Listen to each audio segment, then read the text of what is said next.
exploring the house now. Yeah, yeah. Nice. Yeah, thank you for everyone joining. Vaccinated as well.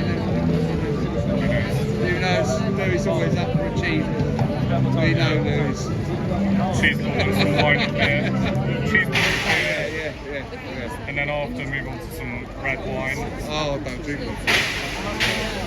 White wine? Yeah. Edwin, right. Hello, sir. How are you doing?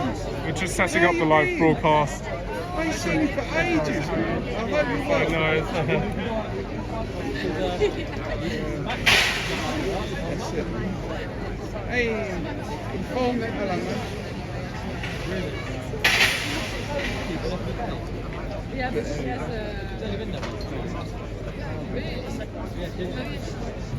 Okay, we're just setting up the broadcast. Should be with you shortly. 22. Okay. Yeah. 7 o'clock. Yeah.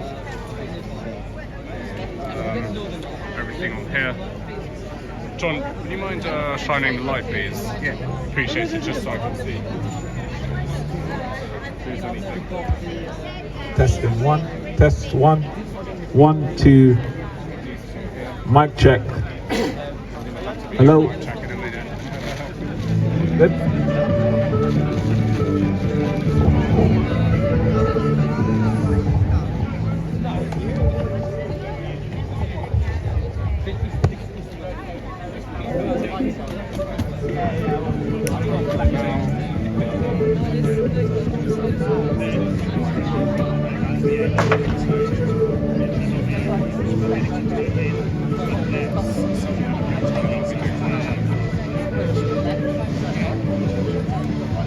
Okay, testing 555, mic check, mic check, mic check.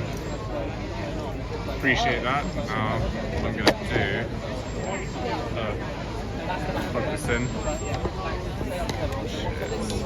It's about the sound. It's proper, I highly recommend it. It can be quite something in terms of price, but it's very useful, especially with the interviews. It does block the sound. Yeah. So you just get the voice of the interview. There's a tiny bit of sound in the background. Yeah. Okay. You see Wendell uses like 4 or 5 microphones with his setup. Complicated setup, but mine is much more simplistic.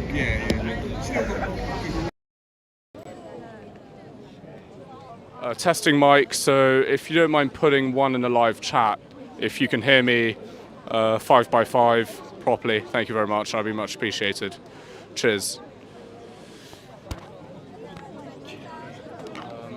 I'll just double check I haven't left anything open. I think we're set to go. Yeah? Thank you very much, John. Good. Appreciate That's all it. right. No problem. Wonderful. What I'm going to do, I'll just shine the light slightly down here. I'll just present for 2 minutes. Wonderful. You mind if I cheers a second? So as we see, we are currently broadcasting live and on the ground in central London, in Whitehall, where a huge number of people are gathering to mark 1 week since the Manchester terror attack incident that took place a week ago. Welcome onto the channel. My name is Louis Errington. I'm an independent journalist and I cover a broad variety of events, protests and breaking news stories, and additionally Speaker's Corner most Sundays. So if you are new to the channel, be sure to subscribe and hit the bell notification button so you stay notified whenever I go live or upload a new video. We're live and direct on the ground reporting where a lot of people are gathering to mark 1 week since the Manchester terror attack that took place tragically, and a few people died as well. But we're currently outside Downing Street at the moment. And behind the camera, in fact, I can just pan the camera to show you there are a lot of people gathering outside, and it's not going to be starting for another 20 minutes. But there's a lot of people here at the moment.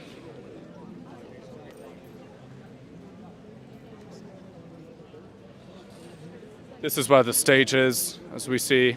we're going to be hearing from a number of people speeches about what happened last week, what we can do to move forward, how the UK government should deal with these attacks that sadly take place.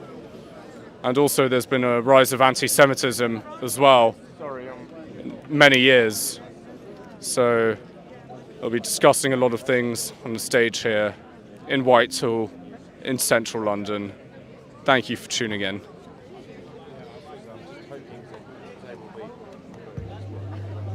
Mic check. Mic check. Too much. Hello. Hello, good night. Mic check. One. One. Just to let you know, One. we will have lights on the stage One. illuminating whoever's there. Hello. Okay.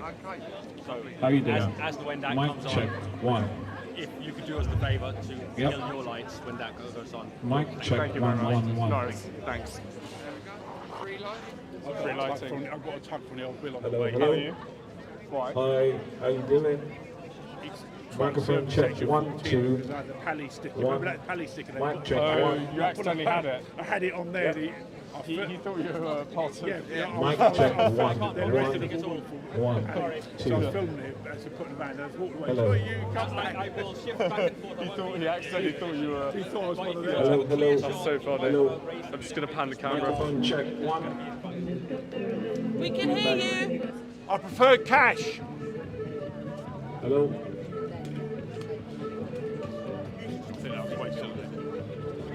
Mic check. One. One. Two. Hello. How you doing? Good night, everyone. Hello. Hello. Hello. Microphone check. One. Two. Too much feedback.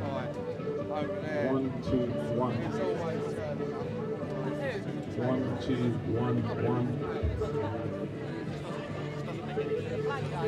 One. Two. Microphone check. One. Mic check. One. One. One. Good night. How you doing? Yep. Microphone check. One. Two. Sound check. Sound check. One. Two. Sound check. One. Two. One. One. Too much. One. Two. One. One. One. Microphone check. One. Two. It's too much.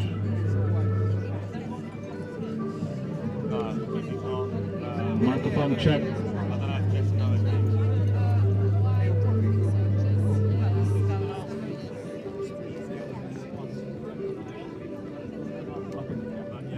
Hello. Hello. Hello. Hello. Too low. Hello. Microphone check. Microphone check. Check.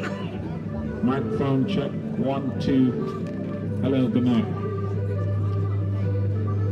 Hello. Good night. Oh. Hello. Hello. Hello. Yes. Thank you. Microphone check. Too loud.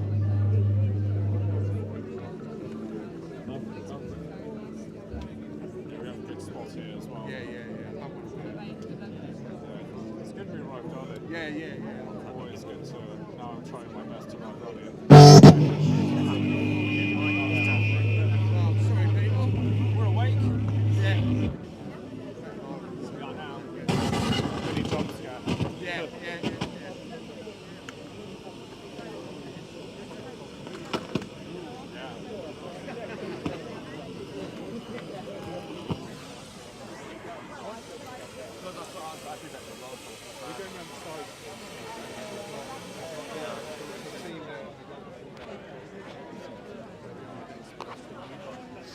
We're currently broadcasting live and on the ground in central London in Whitehall.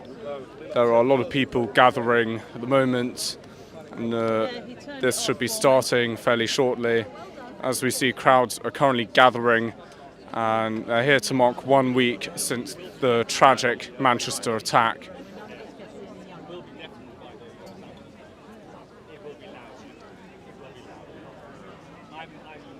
Is your light doing enough to hit that?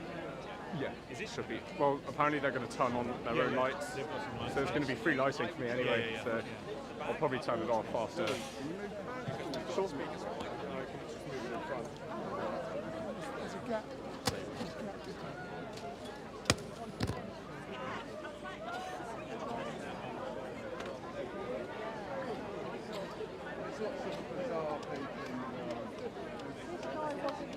Anyway, it's off now. Thank God for that.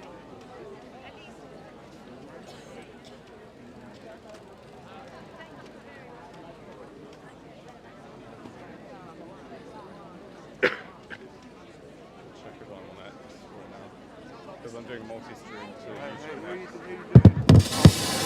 Yeah, YouTube and X. Okay. Yeah, basis. Pretty useful. Yeah. Oh yes, it says I'm live on X. Oh, wow. And also, yeah, YouTube. Yes. Right. Good. Well done, young man. Thank you. Where's the bar, Archie? Bar. Pub. Pub up the road. Pub later. Yeah, pub later. You know what I'm going to do?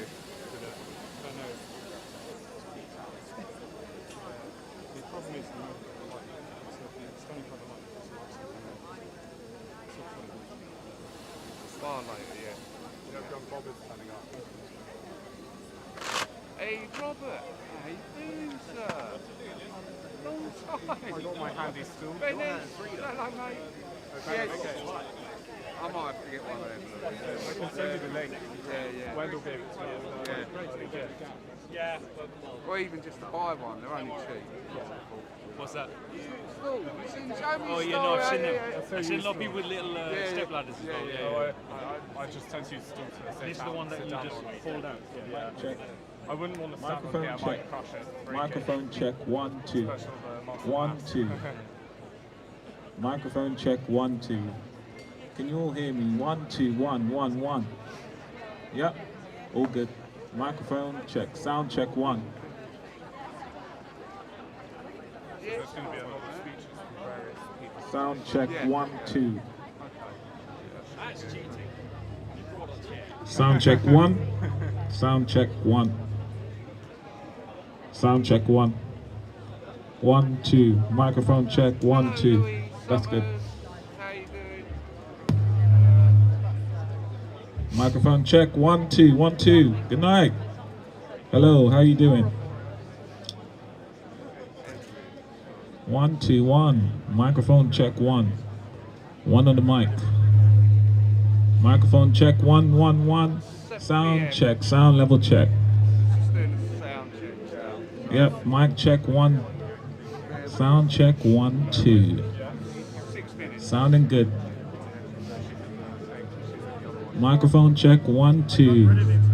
1 2. Good night. Good night. 1 2. How you doing? I thought I might as well come to this. Microphone check 1 2 1. Give each coverage. Yeah, that's all good. Yeah, I'm really not interested. 1 2 1. That's all good. Hello. Of course I do cover that, but I just give equal coverage. Yeah. No, Mic- you should. Yeah. Is that one on? Microphone check. Yeah. That's all right, Edwin, man. You're welcome. So I hope you're well. Sound check.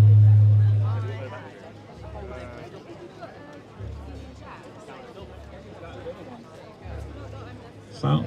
Yeah. Sound check 1. See, this one's fine. Yeah. That's all good. Mic check 1. Mic check 1 1 1 2. Good night. Good night, everyone. 1 2 1. 1 2 1 1 1. Speaking loud. 1 2 1. 1 2 1 1. Sound check. Sound level check 1. Sound level check 1 1 1. 1 2. Sound level check 1 2. Low. You got lower that one. Sound level check 1 2 1 2. Good night. Microphone check 1 2. Sound level check. Sound level check 1 2. Sound level check 1. Speaker 1 2 3 4. All good. Speaker number 5. Yep. Speaker number 5. Sound check. Sound level check. Sound level check 1 2 1. Microphone check. Yes. Good night. Good night. Yes. Yes. Yes. Good frequency. Good. Good. Good. Hello. Hello. Microphone check. Yes.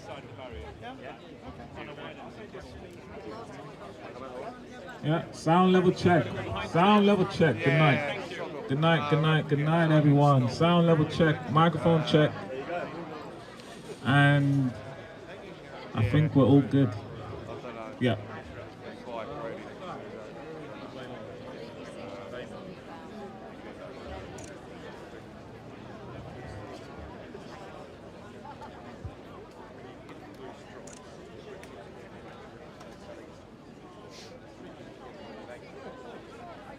I will try to give you a clear shot on the stage.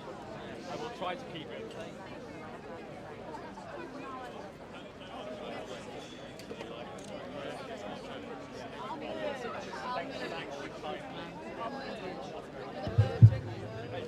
Mic test. Can everybody hear? We're going to start in a few minutes. Thank you all so much for being here.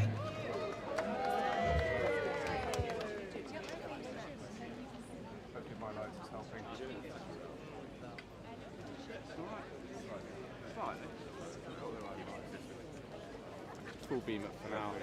Do a quick full beam just to, and then I'll turn it off. Yeah. Is that, are you running that off your phone back? The lighting? Yeah.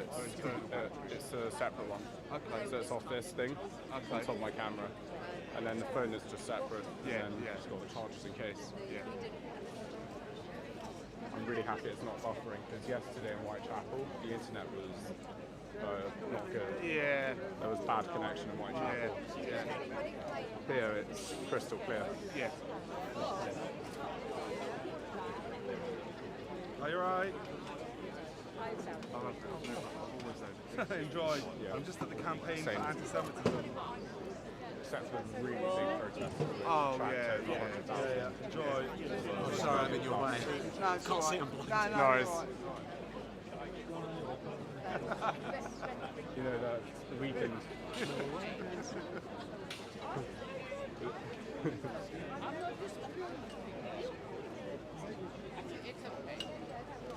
Big one. Well over 1,000 now. We'll be pushing 2,000, 3,000 people. Yeah, large turnout. Yeah.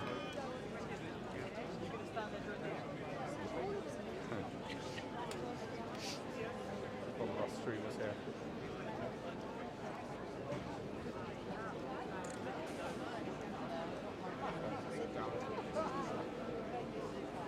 My fancy sheets. You're gonna have to get one.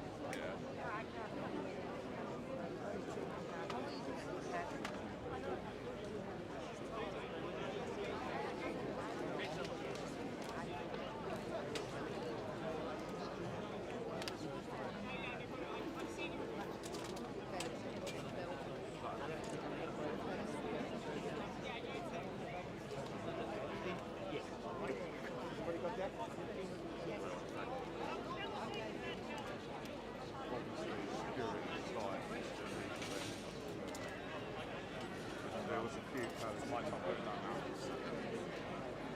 Okay. Yeah, he's a photographer. He's a photographer for that.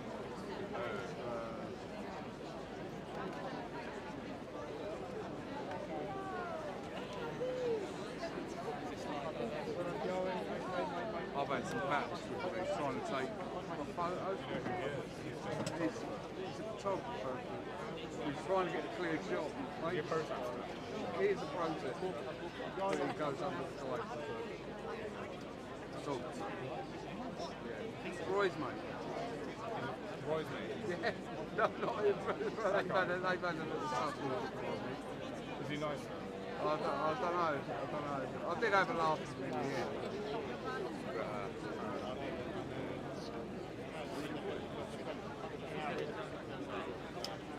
That's right, yes. The Palestine marches need to stop. Full stop. You know? Does he have a press bar? I'm not too sure. He probably does. What's his name? That is he was he's a pro Palestine actually. Yeah. I bet. He's trying to take a photo.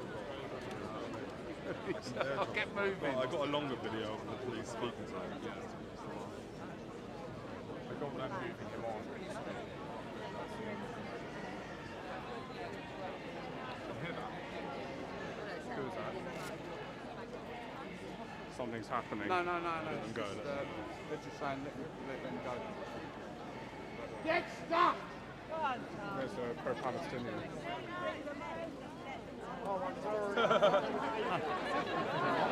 That's what I thought, yeah.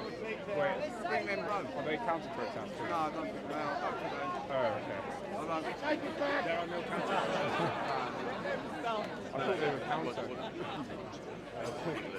Because they can't gather. Sorry, when they start, you're going to go down a bit. I'm going to be taking photos on it. Yeah, here. yeah, Is that right? it's fine, you're just blocking everyone. That's it.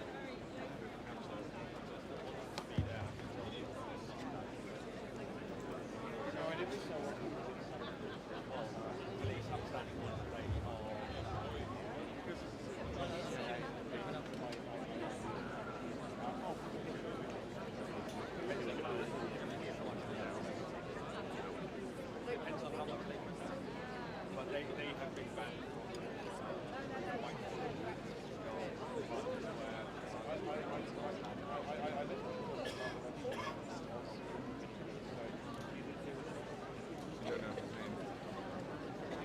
I don't know his name. Don't know. Need to verify this. But for the whole 2 years he's been at every protest. Well, he was just turning up to cause trouble.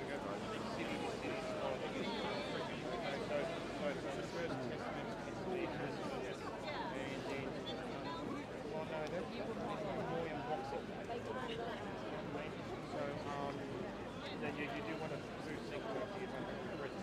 Next year you're also Sydney, the mobile to your right, gentlemen will come off. Well, you think so? Yeah, you would do, yeah, because Brisbane's either first or overloaded next. Hello. And then, yeah, and then Melbourne, and then by the time you get to Sydney,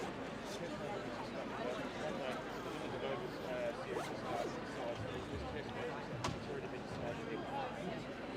Well,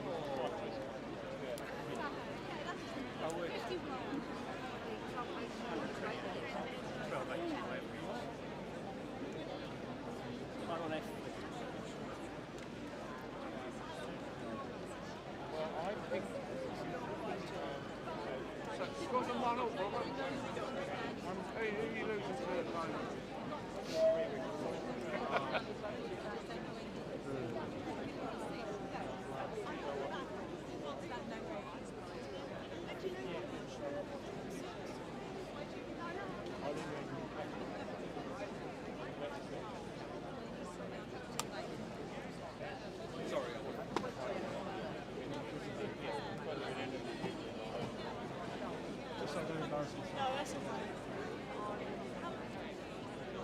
yeah, well, I actually got on the train at no, that's my bag,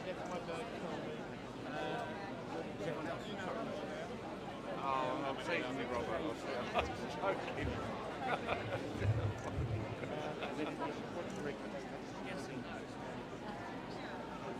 No, okay, yes.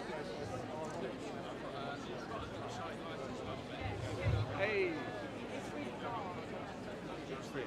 Yes, I mean, Jude, Laura. Did you hear that Rogue Indian again on the night? Hey!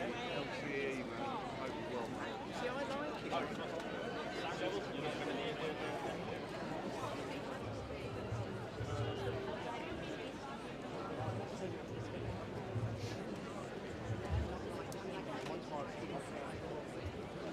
Alright, here we go.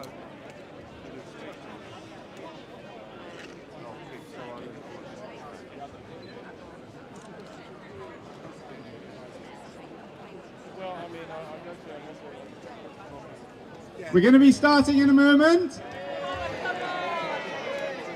And just before we do, we'd like to get some good photos. So what I'm going to ask everyone to do, has everyone got a placard? Yes. Hold your placards nice and high for me. Can you kill that light, please? Yes. Thank you. Hold your flags nice and high, placards nice and high.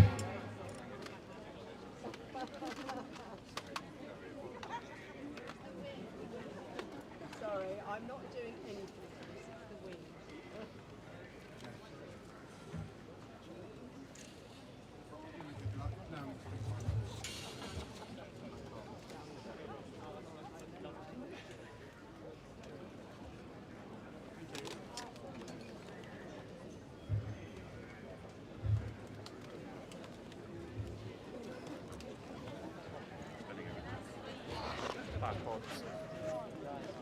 We'll have some light in a minute.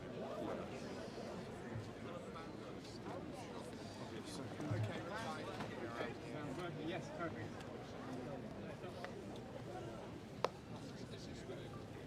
Friends, thank you all so much for coming this evening.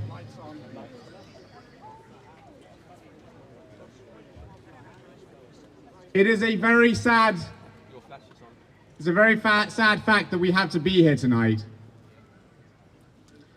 1 week ago, 2 British Jews were murdered in cold blood at synagogue on Yom Kippur. Before we start, we will be holding a minute's silence to remember them, to pray for those still in hospital, fighting to recover. And at the same time, for all those of us who've been wearing a yellow ribbon on our lapels for 2 years, we think of the hostages held in the dungeons of Gaza by Hamas and Palestinian Islamic Jihad. We pray for their return this weekend.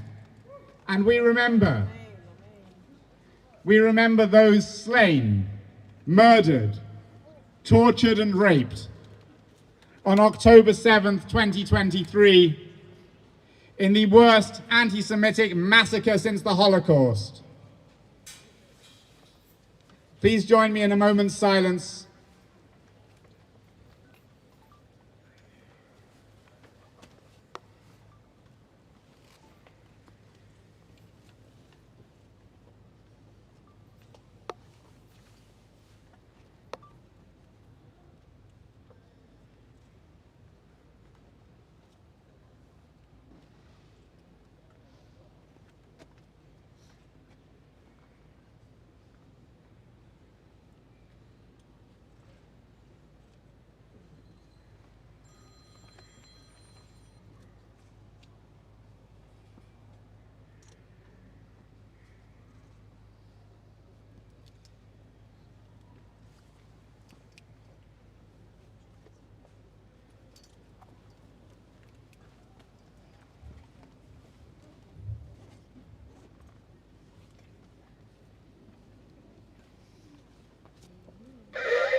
Friends, thank you for being here with us tonight in such numbers on short notice. We've got some wonderful speakers to talk to us this evening. Our first speaker is somebody who you will all recognize from your television screens. In particular, I'm sure many of you will have seen her incredibly frank speech to the camera as the Yom Kippur attacks unfolded and the news spread. She has been a firm ally of the Jewish people, and she has stood firm for the tolerance, decency, and rule of law for which this country was once famed. Friends, please join me in welcoming Julia Hartley-Brewer.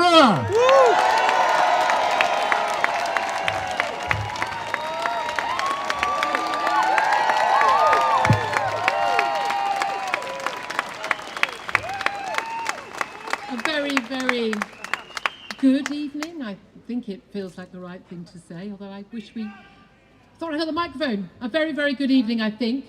I wish we didn't have to be here, but we do, and we know we do.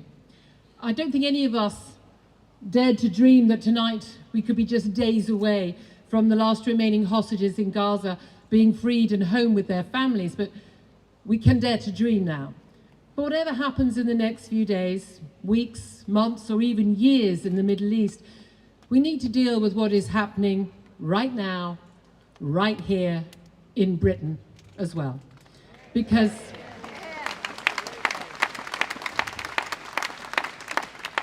even if a full ceasefire is declared, the hostages return and the war in Gaza ends, the battles on our own streets will just carry on.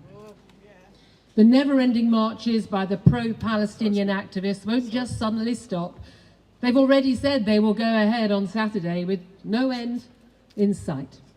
The threats to Jewish school children won't stop. The intimidation of Jewish students won't stop.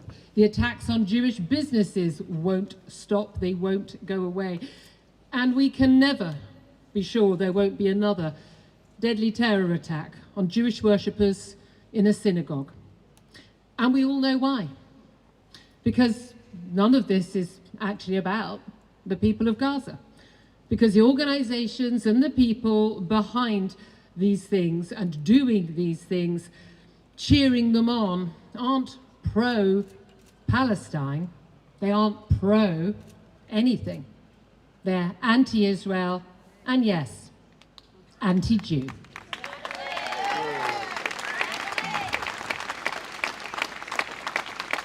And their reaction to last week's horrific terror attack by an Islamist on the Manchester synagogue, still so difficult to work out what a man called Jihad could possibly have been motivated by. How do the police work this stuff out?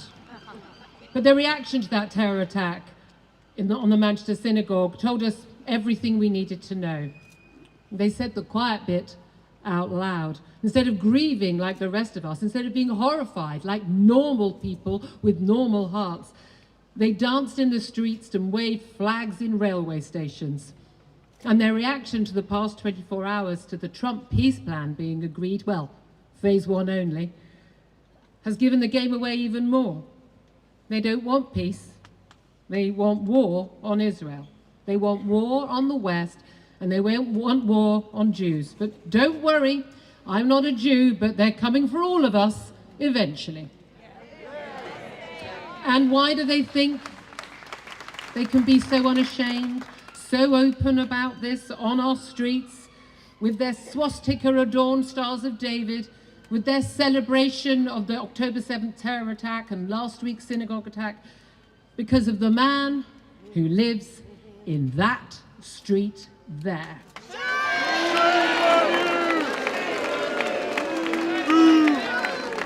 Keir Starmer, the Prime Minister of this country, a country where large mobs are allowed to chant for globalizing the Intifada and from the river to the sea, and the police just shrug, do nothing, even though the only meaning of those words is the call for Jews to be massacred.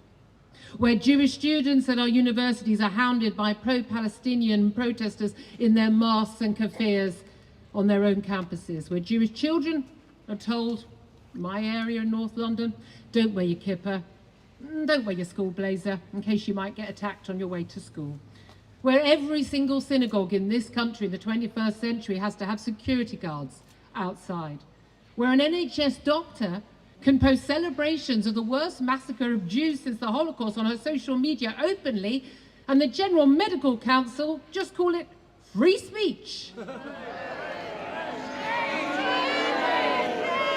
Where men drive through North London carrying Palestinian flags and shout for Jewish wives and daughters to be raped. And the CPS don't even bother to charge them with a crime. A recent Campaign Against Anti-Semitism survey found that 1 in 5 Britons now holds anti-Semitic views. It is more than that. But it's double what it was just 4 years ago. Almost a fifth of young people think the Hamas attack on October the 7th was justified. Where did they learn to think like that? Was it at school? Was it at university? Was it online? Was it watching the BBC? Yes. Was it listening to MPs in our own parliament spout lies? Keir Starmer promised last week to do whatever it takes to keep the Jewish community safe. But Lies! talk is cheap.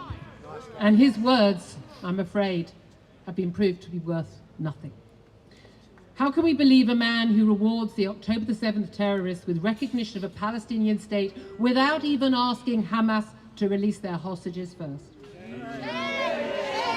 When British Jews no longer feel safe on our streets, it's because they are no longer safe on our streets. And that, Prime Minister, is on you. And the last Prime Minister too. They talk the talk, but they do nothing while the scourge of anti-Semitism has been allowed to run rampant on our streets. History tells us that in every country, in every civilization, at every time in history, a rise in the hatred of Jews is the canary in the coal mine. It's the big, flashing red neon sign telling us that something is going horribly wrong in the heart of our society. I can see it, you can see it. So many good people of all faiths and none in this country can see it. Yet this Prime Minister, many of his own MPs, many MPs in other parties, much of our media, our university academics, the police, the Crown Prosecution Service and the judiciary appear to be deaf, dumb and blind to what's going on. They're not stupid. They're not stupid. We cannot go on like this. The Prime Minister cannot allow this to go on like this. And not just for the Jewish community, but for every decent person in this country. Words matter, yes, but it's action that counts in the end. Prime Minister, it's long past time to act. Thank you.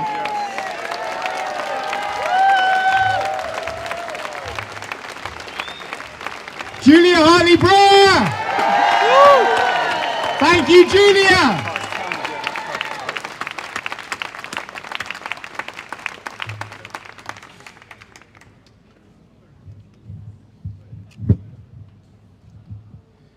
Friends, we have been more than polite.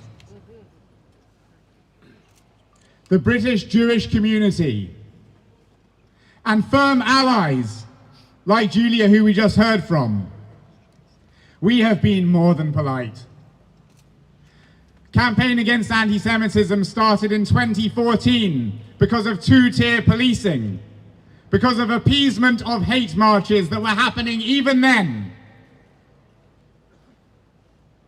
And here we are 11 years. Here we are 11 years after we founded CAA. 2 years after October 7th. Mourning the death, the murder of Adrian Daulsby and Melvin Kravitz, whilst others sit in hospital, their families by their sides praying for recovery. So we're not going to be quite so polite anymore. We're angry. Yes. This is a Jewish community that has clamored for 2 years in the face of mounting hate marches. During October 7th, as terrorists were still mowing down Jews in Israel, the Palestine Solidarity Campaign put in an application for a protest. And on the night of October 7th, we all watched as people turned out on the streets of this country, this Britain that we love, this flag that we fly, that our forefathers have fought for, died for, which has given our community refuge, stood firm against murderous fascists. We watched as this country did nothing, nothing at all, as people celebrated the worst massacre of Jews since the Holocaust. Shame! Shame! So we're angry. We are furious and we are sad because we have been betrayed and we have been abandoned by politicians whose job it is to uphold the ways of this tolerant and decent land that is known throughout the world for the rule of law, for the mother of parliaments, for British justice. And it's not just the politicians who occupy the seats of power now. I sat opposite the former Home Secretary just a year ago, asking him to implement measures which are now being quote-unquote considered by the current Home Secretary.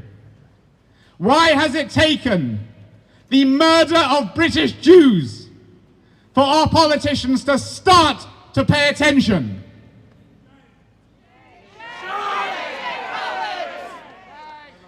So what we want is written on the banner behind me: actions, not words. We're fed up of thoughts and prayers. Actions, not words. Actions, not words. Actions, not words. Actions, not words. Actions, not words. Enforce, don't appease. Enforce, don't appease. Enforce, don't appease. Enforce, don't appease. Enforce, don't appease. And we just heard from Julia, someone shouted they're stupid, the politicians. And Julia rightly retorted, they're not stupid. There is some kind of cowardice that has infected our politics. We see it at the higher echelons of our police forces. We see it amongst our regulators, such as the Charity Commission, which is supposed to take action against extremist rhetoric at mosques. We see it at the General Medical Council, which is supposed to strike off racist doctors. We see it at the Bar Standards Board, which is supposed to prevent anti-Semites from polluting our professions, and yet they all sit there inertly appeasing the mob. And all of this takes place against a drumbeat of incitement that we see dripping daily from the BBC.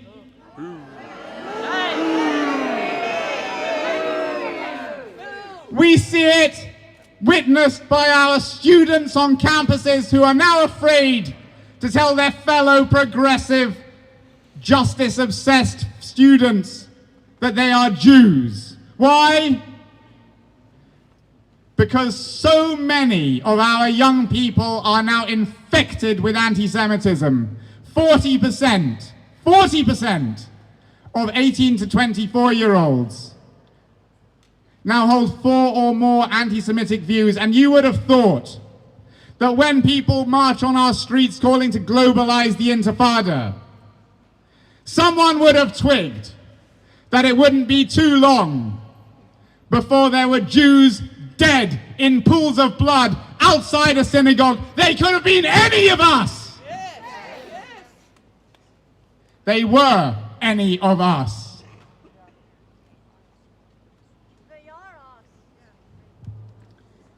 Friends,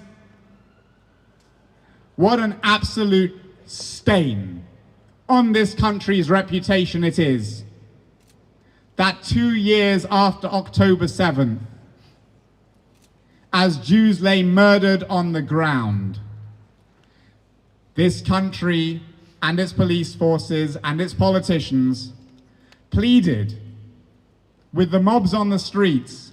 They said, could you maybe postpone your protest by a few days so that we can have some of our police officers back, so that we can actually do the job of protecting Jews in the aftermath of a terrorist attack? And the protesters and the mob, so emboldened are they said no. No. They said globalize the Intifada. And they absolutely reveled. There was a celebratory atmosphere at many of these protests, right up and down the country. So we turn our eyes to that street. We turn our eyes to Downing Street, and we say, Prime Minister, you have said that you will do everything in your power. And you are not the first Prime Minister to tell us that. And we want to know now, what are you actually going to do?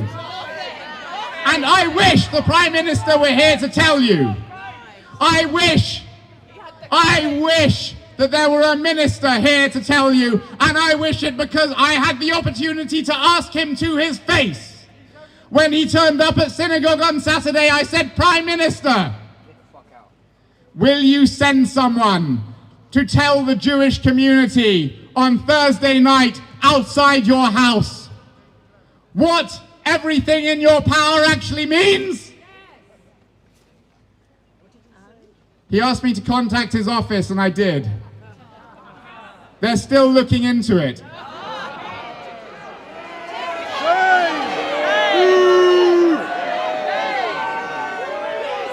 And let me ask, why was it when we marched 70,000 strong just a month ago, and we asked the government and the opposition to send senior leaders to address us? Why was it that the opposition could send the Shadow Home Secretary? Why was it Reform UK could send its deputy leader, and the UK government could send not a soul?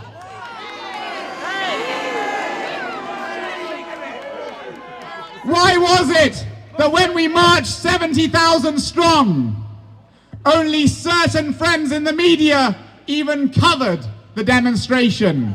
Where was the BBC then? Well, they're here now. They're paying attention now, because Jews are dead. And we say in a loud and a clear voice, we don't want any more sympathy bouquets or thoughts and prayers. We want actions, not words. Actions, not words. Actions.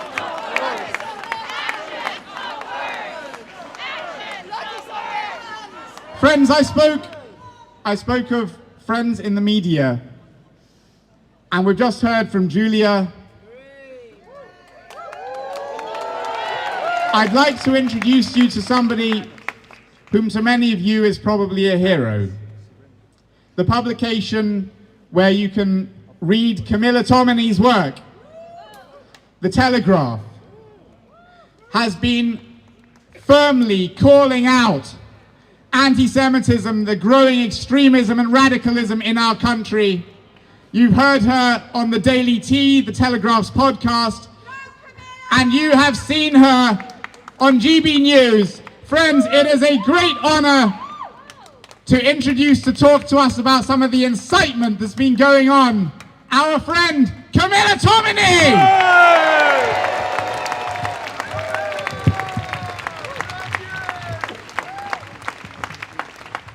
Thank you. Can you hear me at the back? Yes.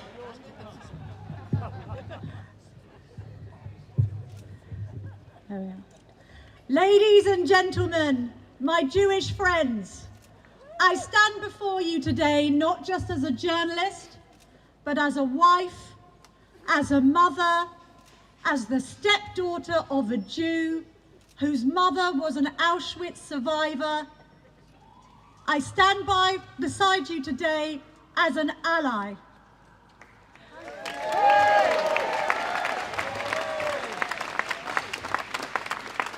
The Holocaust did not begin with the concentration camps. It began with words, with stereotypes, with lies, with the quiet acceptance of hatred. When people stayed silent, hate was allowed to grow. That silence cost 6 million lives. Anti-Semitism is not new. For centuries, Jewish people have been blamed for problems they did not cause, targeted for their beliefs, and treated as outsiders, even in places they called home for generations. And tragically, this hatred has never truly gone away. Here in the United Kingdom, a country that prides itself on tolerance, fairness, and equality, a nation which swore off appeasement and stood firm against the Nazis, anti-Semitism has become a painful reality of everyday life.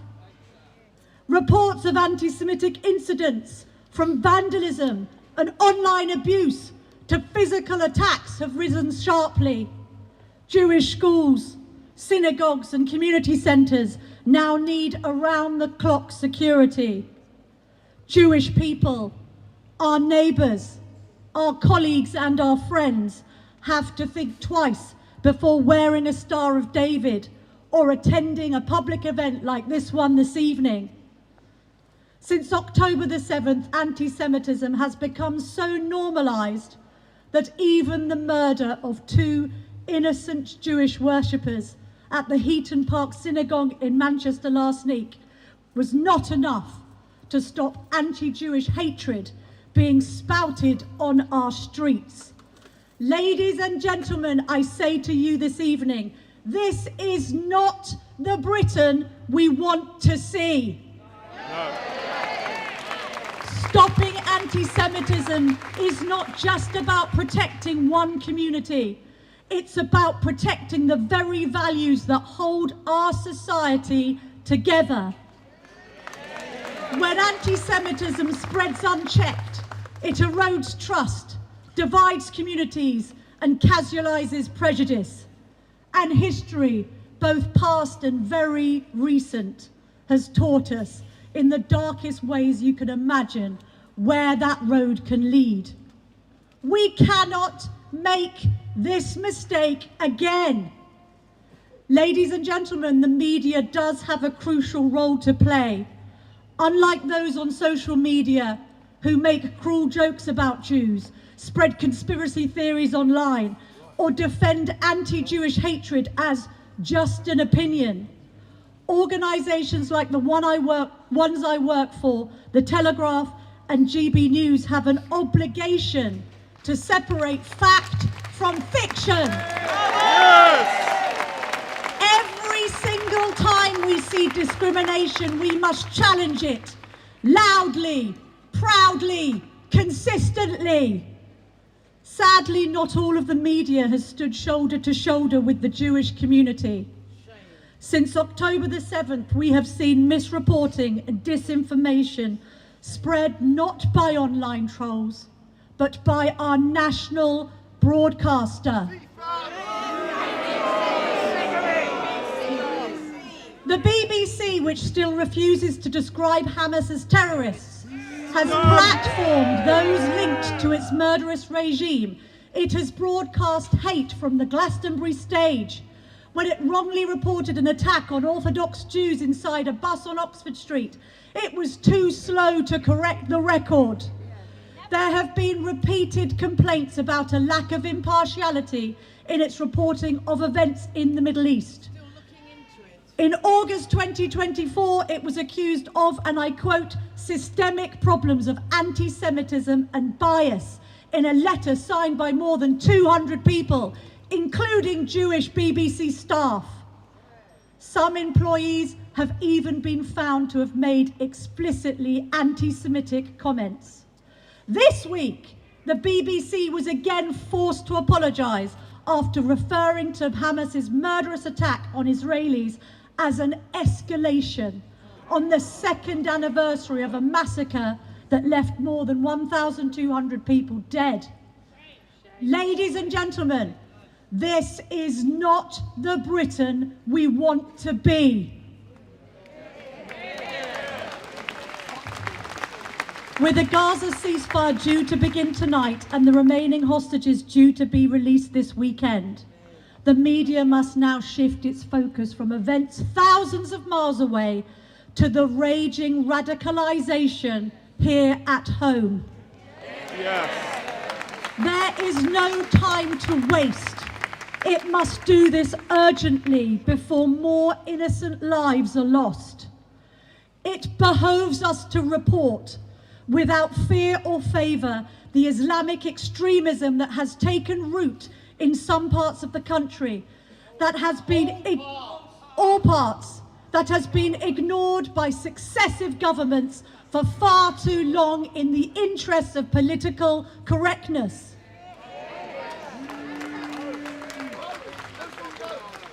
The press, politicians and regulators must confront the dangerous rhetoric being spewed, not just in mosques, not just in street corners, but out in the open, proudly, with prejudice. Ladies and gentlemen, this is not the Britain we want to be. Stopping anti-Semitism means educating ourselves and others, not just about the Holocaust, but about Jewish life, culture, and the enormous contribution Jewish people have made to Britain. It means listening when Jewish people say they feel unsafe.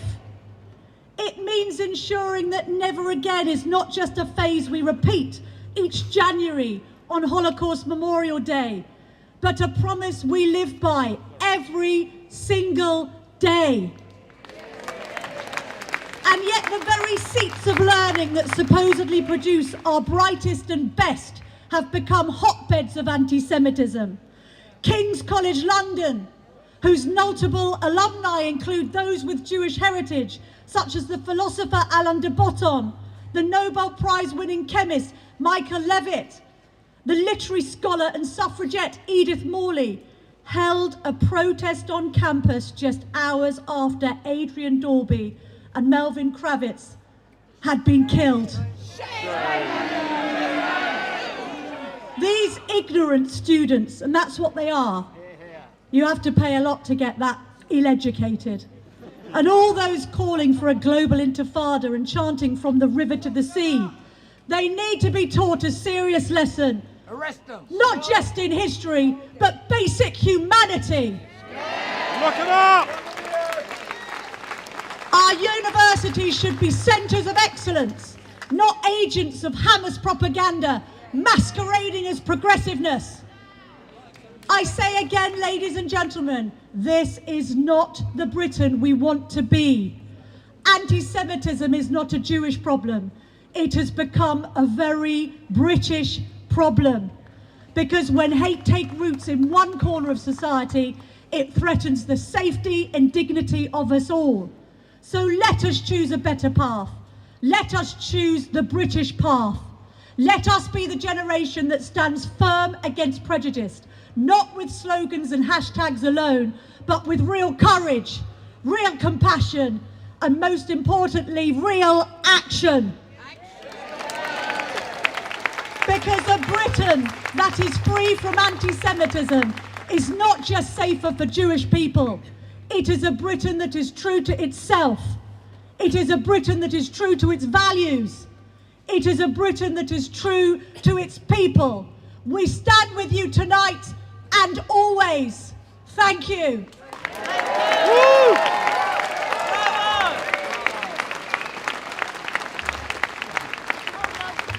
Camilla Tominey!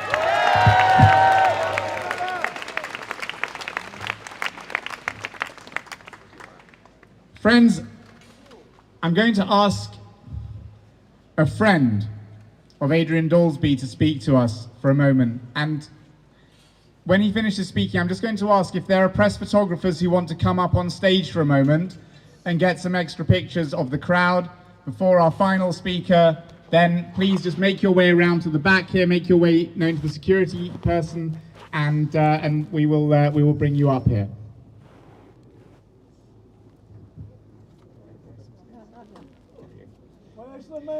That's the Mancunian spirit. Why use the stairs? Yeah, well, that's right. I can't believe I actually stood up here.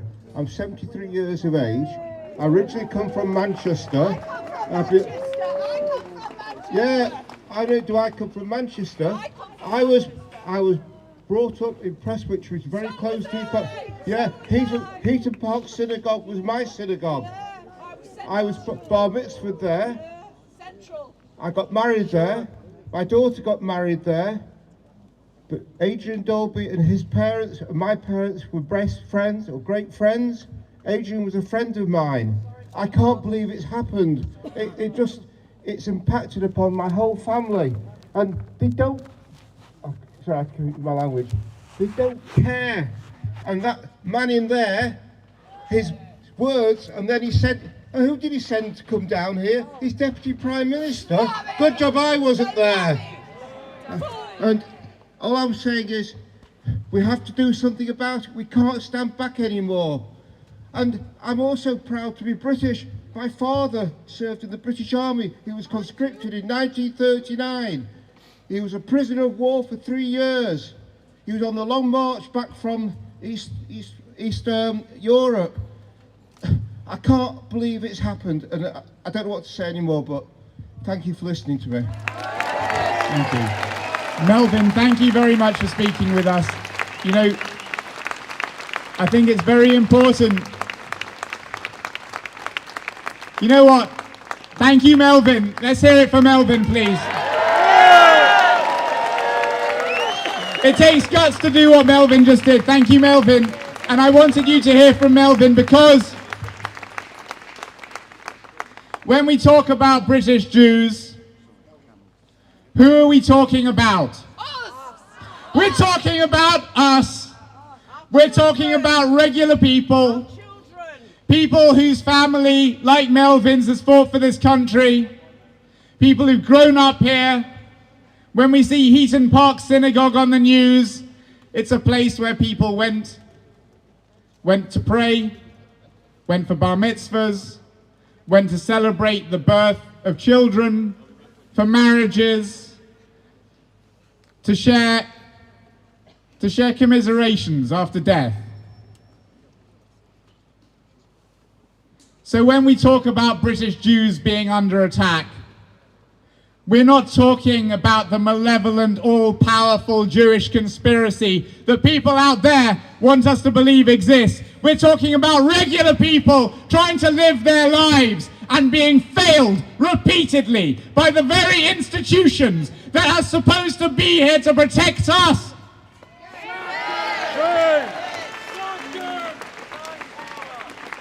I want to introduce you now to somebody who will not fail us. Somebody who I've worked alongside for over 10 years. Stephen Silverman is our Director of Investigations and Enforcement at Campaign Against Anti-Semitism. He is the archetypal British Jew, cricket and opera loving, but do not cross him.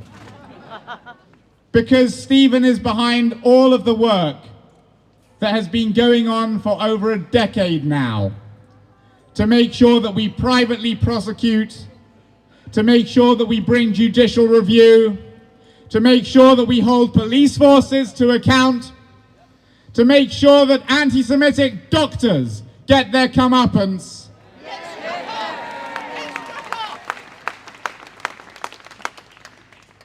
So I want you to join me in giving a very warm welcome to one of our community's lesser sung heroes, because a hero is what he is, Stephen Silverman!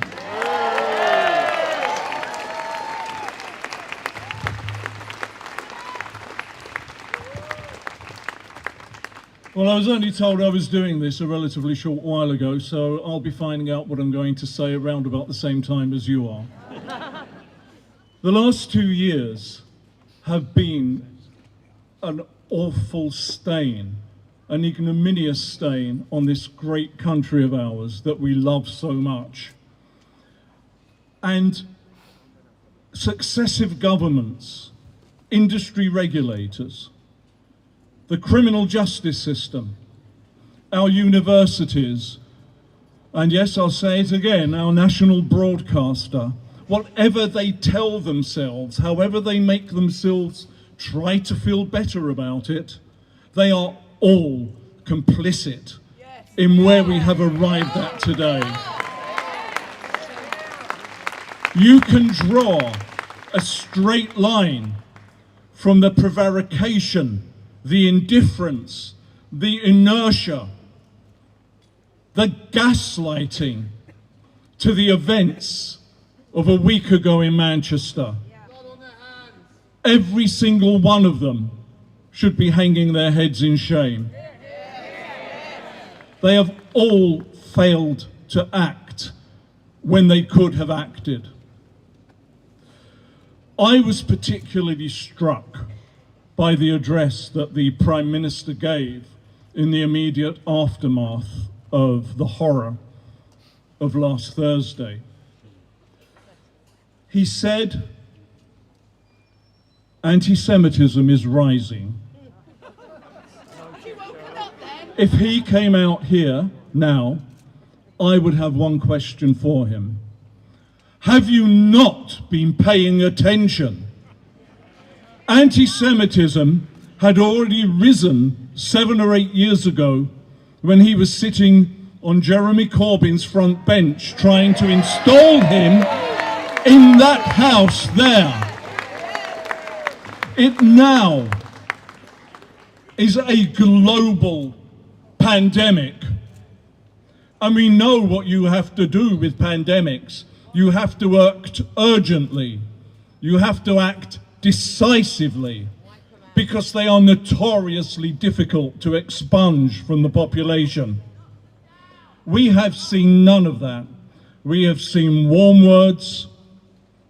We have seen statements that anti-Semitism has no place in the UK. Well, I'm sorry, Prime Minister, it very clearly has, right now, today. It has established itself in the UK, to this country's huge shame. And where institutions have failed to act, CAA has had to step in and fill the breach in a way that should not be necessary. It is scandalous that our dedicated and at times courageous volunteers and staff have to do what they do.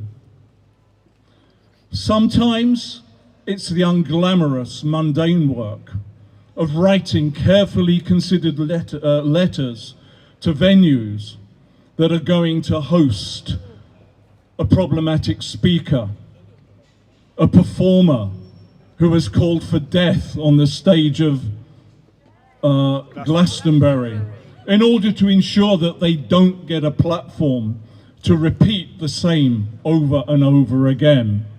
That takes a lot of work and dedication. At other times, it's more complicated. After the GMC's tribunal found a doctor, as you have heard, who openly glorified October the 7th, on the anniversary, the 2-year anniversary of October the 7th, posted on X, glory to the Intifada, or globalize the Intifada, I should say, in uppercase, just for added impact, who bangs on endlessly about Jewish supremacy and the need to eradicate it in the UK, and who drapes herself in the flags of this country that you are carrying and says she's upholding British values. When that tribunal failed to do what was glaringly obvious that it should have done, we moved. We put together an outstanding legal team, and we notified the GMC on Monday that we were going to take it to court.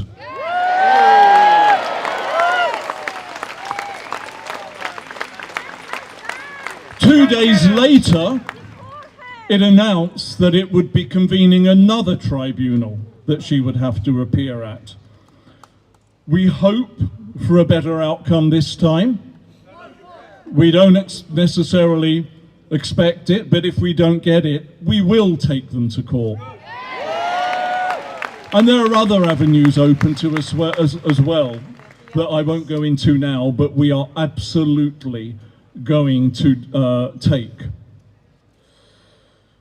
Sometimes we have to step in for the criminal justice system. We have to do it when the Crown Prosecution Service fails to act, or the police fail to arrest when they quite clearly should. And we have recently announced a number of private prosecutions, names that I'm sure you will all be familiar with, and we are determined to carry on doing that and increasing doing that, because it's about three things. It's about natural justice. It's about ensuring that there is deterrence for genocidal anti-Semitism. And it is about shining a light on and exposing the organizations and the institutions that continue to fail us. Yeah.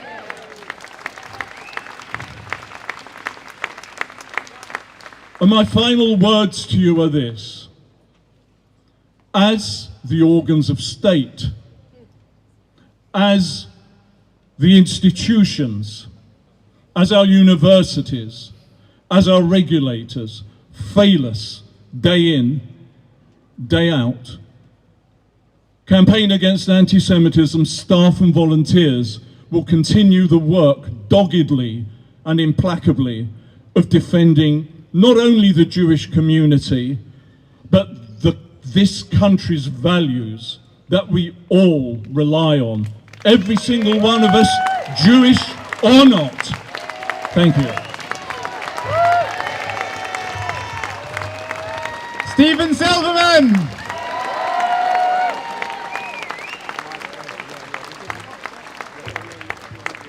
Friends, I'm going to ask the photographers who are with us if they want to come up on stage or stay where you are, but I'm going to ask everybody, hold your placards nice and high.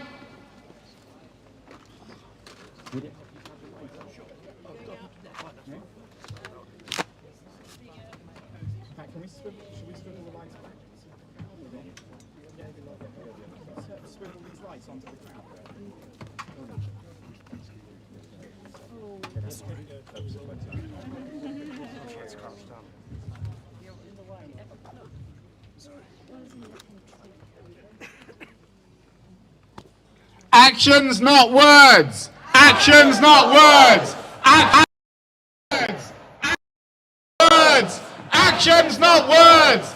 Actions, not words. Enforcement, not appeasement. Enforcement, not appeasement. Enforcement, not appeasement. Enforcement, not appeasement. Actions, not words. Actions, not words. Actions, not words. Just trying to squeeze through.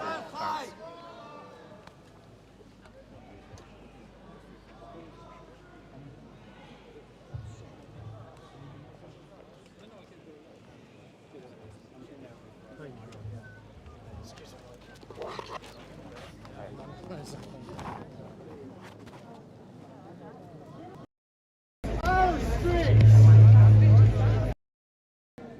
Just one more thought. If you want to hold your phone with the torch up, if you want to hold your phone up with the torch on,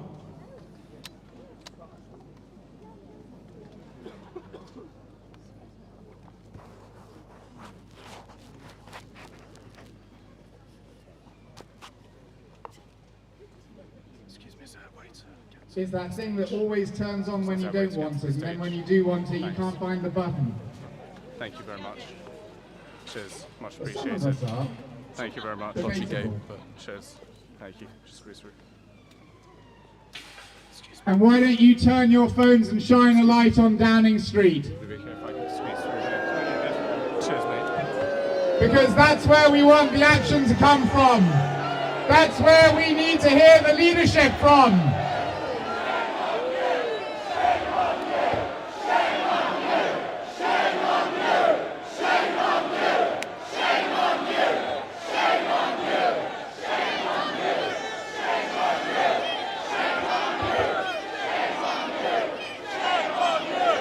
Actions, not words! Actions, not words! Actions, not words! Actions, not words!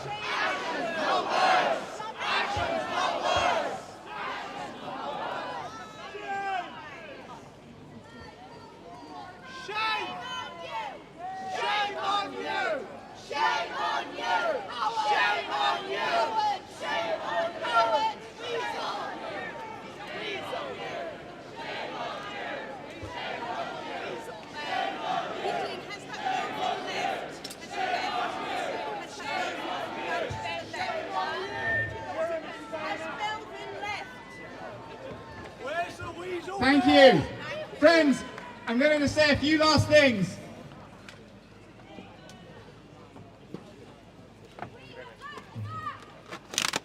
You just heard from Stephen Silverman. He is a legend. And Stephen rightly said, every time police forces decide that they're going to appease the mob, or that they're going to stop someone for being quite openly Jewish, that there's no problem with Globalize the Intifada, the calls for jihad might just be a call for internal introspection, as they told us at the start of all of this. Each time that our institutions fail us, they send a chilling message to extremists in this country that they own the streets, they own social media, they own the campuses, they own the broadcasters, they own the hospitals even. And we say, tonight, the murders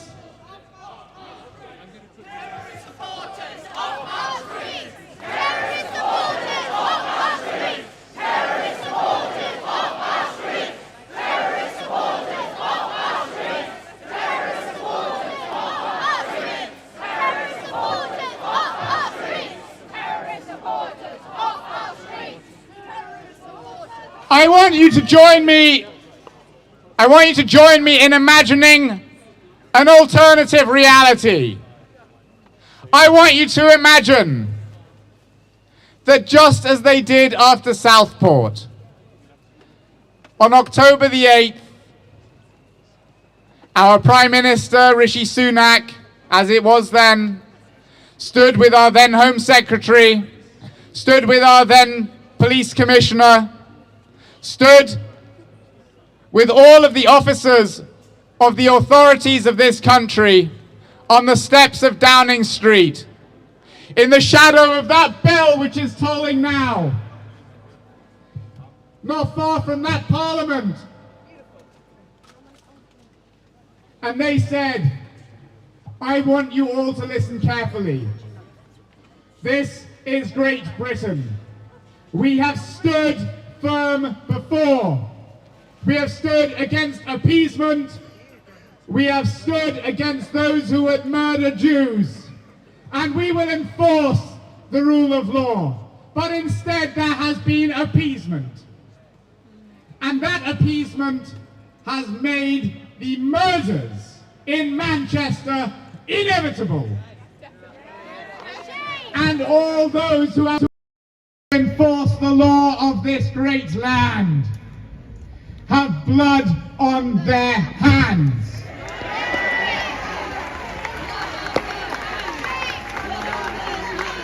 They have blood on their hands. Jewish blood cries out from the ground. It cries out for justice.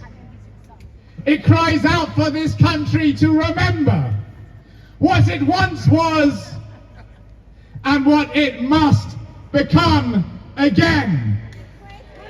And so as we leave here tonight, We say to our Prime Minister, we say to our Home Secretary, we say to our police chiefs, and we say to our regulators, and we say to our broadcasters, we say to our university vice chancellors, start enforcing the law. If you want to bring in new laws, get on with it. If you want to proscribe terrorist organizations like the IRGC, which you promised to prescribe over a year ago, get on with it. Why is the Muslim Brotherhood still able to operate completely unfettered in this country when the stroke of a pen by our Home Secretary could proscribe them instantly? Well, we want to know not what they're considering doing. We don't want to know what action they're going to take tomorrow or after the next attack. We want to know what they're going to do now!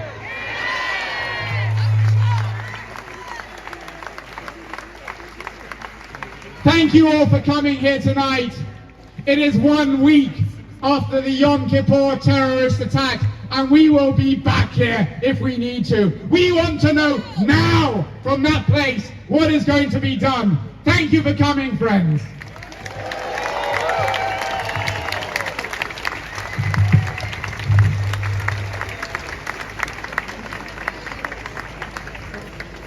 Should we do it now? Yeah. Cool. Okay, I'll just quickly plug the microphone in. It's just charging. You don't mind a bit of lighting, do you? No, it won't be fine, too no. bright. Thank you. Okay, so just adjust the lighting. So, are you from Talk TV? Or? Yeah, Julia Hartley. Julia Hartley Brewer. Okay. So we got Julia Hartley Brewer from Talk TV down in central London today, in Whitehall. Why are you here today? I'm here because every decent-minded person should be here. This is a campaign against anti-Semitism. Every decent-minded person in Britain, whatever their faith or none, like myself, should be against anti-Semitism. We know, as I said in my speech on the stage, we know that anti-Semitism, hatred of Jews, that creeping acceptance of that as an acceptable thing to say, is the canary in the coal mine for any society. At every time in history, every civilization, it is the big red flashing neon sign that something is going wrong, that something is rotten. Well, something's going on right now in Britain. We need to speak up about it, and being silent just isn't good enough anymore.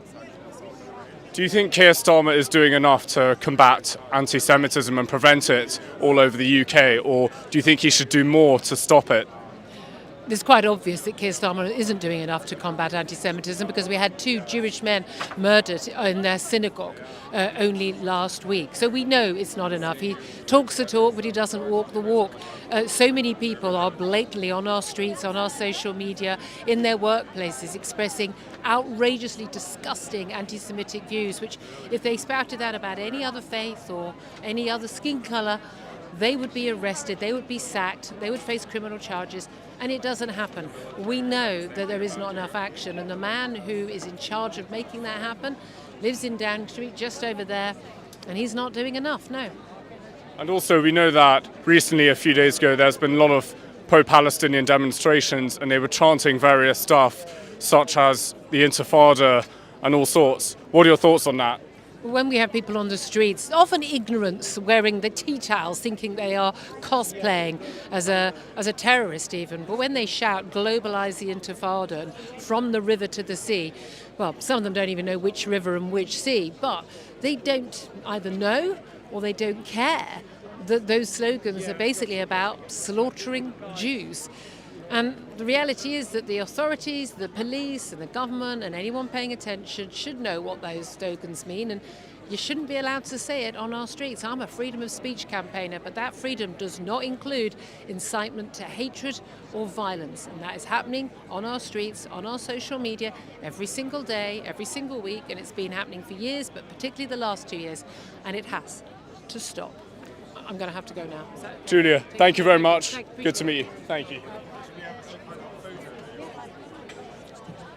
How you doing, man? You right? That's a good fucking light, mate. I know. It's a good light. Very bright. Yeah. Is it diffused? Yes, nice. So it turns off, and it doesn't diffuse as much. Yeah. Who's the other one? Is it Camilla? Yeah, this Does is. he have a kind Who? face? Camilla who? Tony. Okay. From where? From the Telegraph. Okay. Thank you. Sorry? You have to have a photo. Well, do you want to take a look? Go on the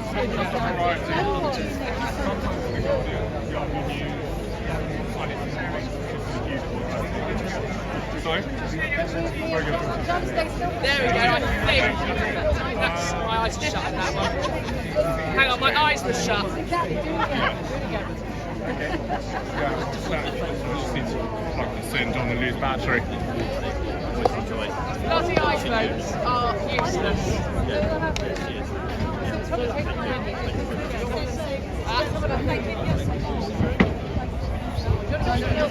Let's get you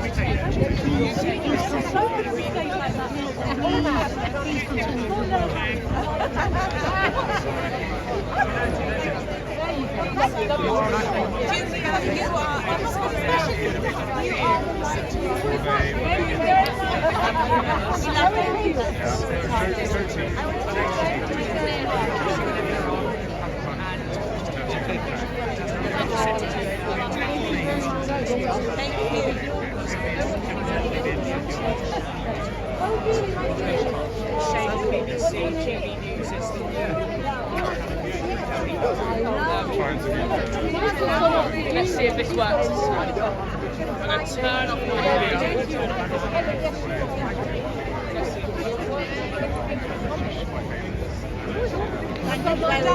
Thank you so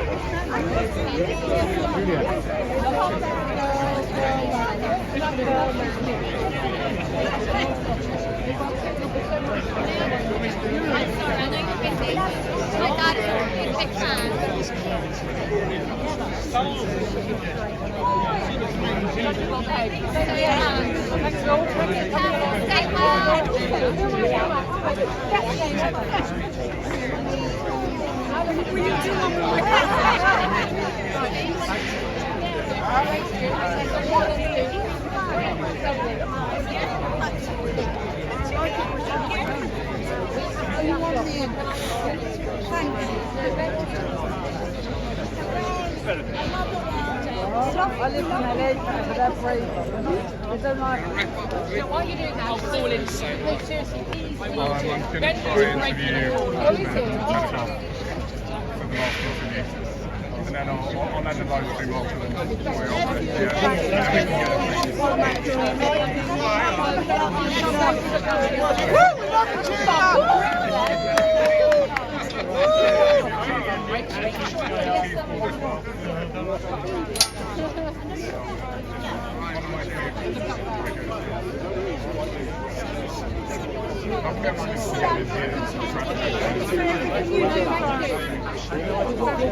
Thanks so much for everything you do, honestly. Thank you very much.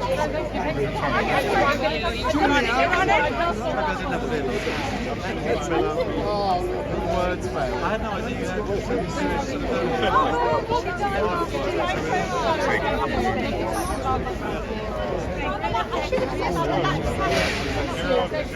You're a hero, yes? Thank you very, very much.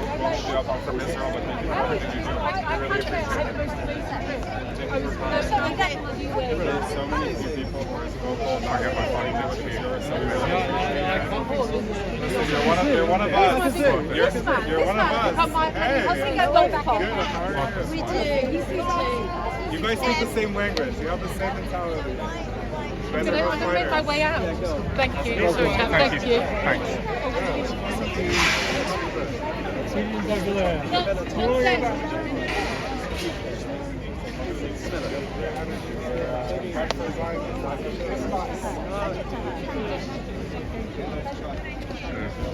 I might go over there for a sec and then come back.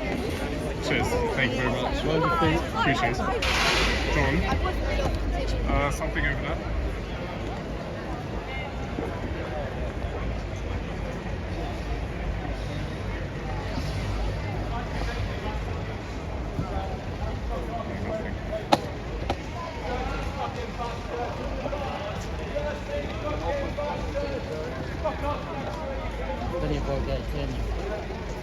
Get on the boat, fuck off somewhere else. Should have let you in. Should have let you in.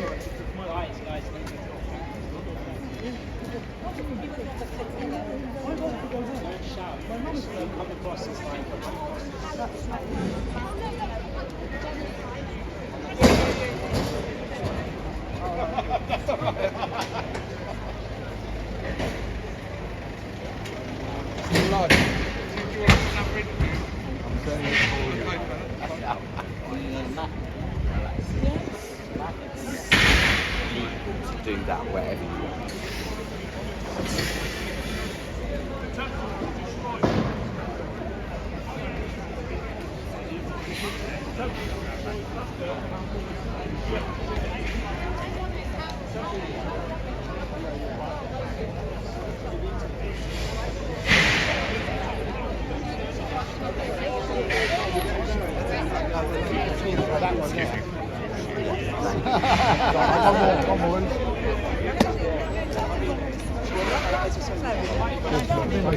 Camilla.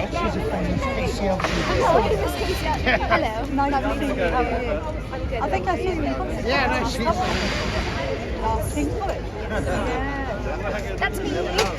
Yeah, so I wanted to say thank you for being so proud. It's insane, isn't it? Yesterday was 2 years, no, not 2 years, 2 years ago.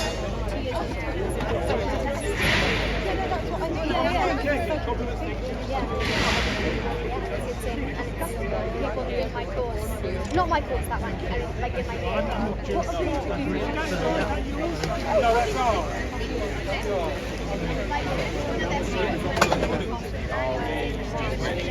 Yeah, I'll just wait a second.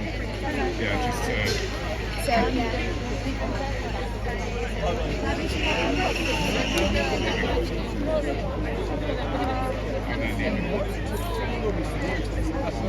Never mind. It's fine. Did you get it? No, I'm up there. You're there. Yeah, we'll see. Never mind. Very quickly.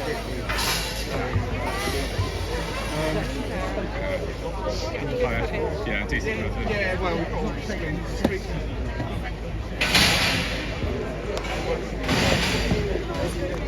Can I get a picture of you, mate? Can do. Looking at the light. Yeah. Sorry. How are you? Cool. Sorry, I'm looking at your face, but I was looking at the light screen. I'll end my stream here. Yes, please. I mean, you can just do on the pavement.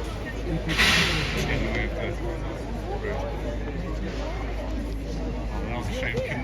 At least I interviewed Julie Hartley Brewer. Yeah. That's big. Yeah, just like that. Full beam it and then plug the mic in. Hope I don't run out of battery, so we'll do it quite briefly. Yeah. Thank you, John. Sometimes it just glitches, doesn't even connect. Now it is. Yeah, you're all good. All good now. Okay, Cool. Lewis. Going to the ending, wrap it up. Wrap it up. And then we'll just make sure no one stands in front of the camera. Cool. We're going to be ending this live broadcast now. Thank you all for tuning in. My name is Louis Errington. I'm an independent journalist. I cover a broad variety of protests and events and also Speaker's Corner on a frequent basis in central London. So if you're new to the channel, be sure to subscribe and hit the bell notification button so you stay notified whenever I go live or upload a new video. We'll be live and on the ground reporting on the streets of central London in the next few days. So this Saturday, there's a Palestine and Israel protest which will be taking place in Westminster. So we'll be there on the ground reporting on that.